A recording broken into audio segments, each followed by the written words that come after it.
Copywriting has always been central to the success of one-to-one communication from way back in the days of John Caples, and it will be way into the future.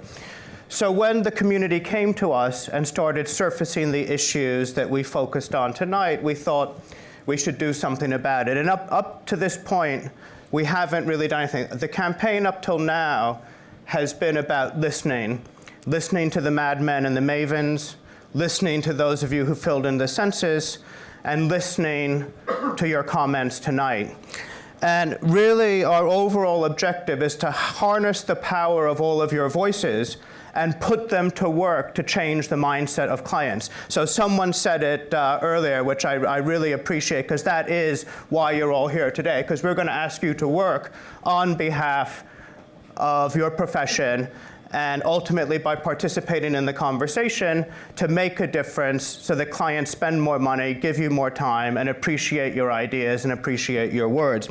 And what we're going to do over the next 2, 3, 4, 5, 6, 7, 8 years is create the vehicle to allow that conversation to take place. And we're going to make the first announcement tonight.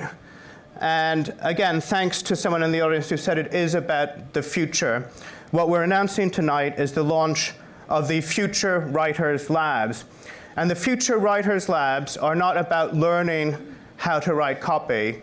They're about running experiments, working together to create the writing of the future, learning what works best together in the new channels that are emerging, for which there is no form book, there is no history of what works best. There is, as Catherine said, lots of learnings you can get from your testing and so on, but the future hasn't been written yet, and that's what this is all about. So what we're announcing is 4 labs per year with 20 writers each. That means up to 80 scholarships for writers who work for DMA member companies supported by our sponsors, so they are scholarships. Each lab runs in the form of 5 3-hour evening workshops, and you will also get to choose any one-day Guardian Masterclass of your choice that's running during the period of your lab.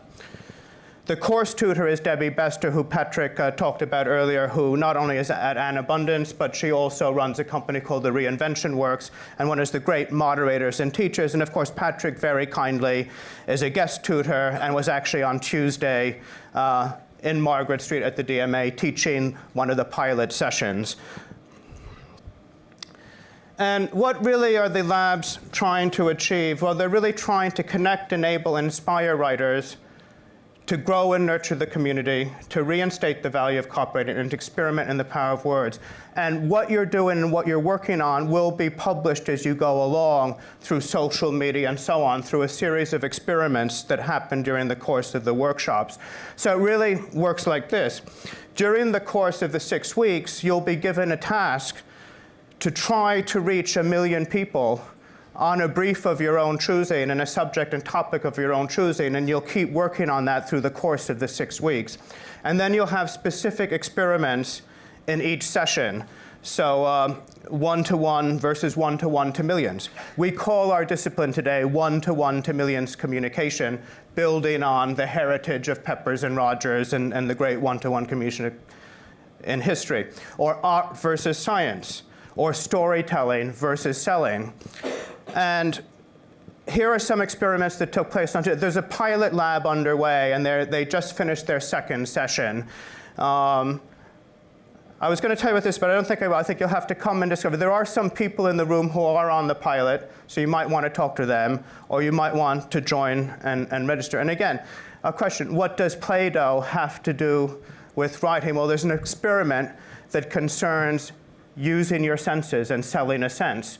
It may be tasting salt, squishing Play-Doh, or so on. But I won't tell you more. You'll have to come and participate in the experiments yourself and see what happens through that participation culture. So it is about learning by doing. It's about inventing the future. It's about doing things that have never been done before, hosted and moderated by Debbie and Patrick. So what we'd like, if any of you feel inspired by that, apply for one of the 80 scholarships. The entry is open now. The beta, or pilot as we call it, is running underway, and that will surface issues So by the time those of you come in June and July, you should have a fully formed and wonderful lab to participate in. But it will always be a work in process, because what we do in our industry is constantly changing, constantly evolving, constantly growing. So I think that's really our message. We want to create this vehicle, and we will create many more opportunities for you to participate in different ways over the next 2 or 3 years. So in closing, I really want to thank, firstly, all of you for coming tonight. Thank very much those of you that took the time to fill in our census. You will get, now that we've talked about fun, I'm sorry about the title, but While Your Copywriter Looks Sad, that's our little book. And it explores and collects together many more of the comments that you made during the service. I want to thank, of course, the speakers and the panel. I very much want to thank our sponsors. We're very, very lucky to be supported, and that's what enables the scholarships, that's what enables the whole campaign: The Guardian, Hewlett-Packard, the Royal Mail. But I particularly want to thank Google and Patrick for his contribution to this campaign. Patrick's been a wonderful supporter from the very beginning, has made tonight possible, has opened the doors of Google to us, and even went so far as to make your labels himself, which is the first time he might have done that in a long time. So, Patrick, thank you so much for your commitment to the project.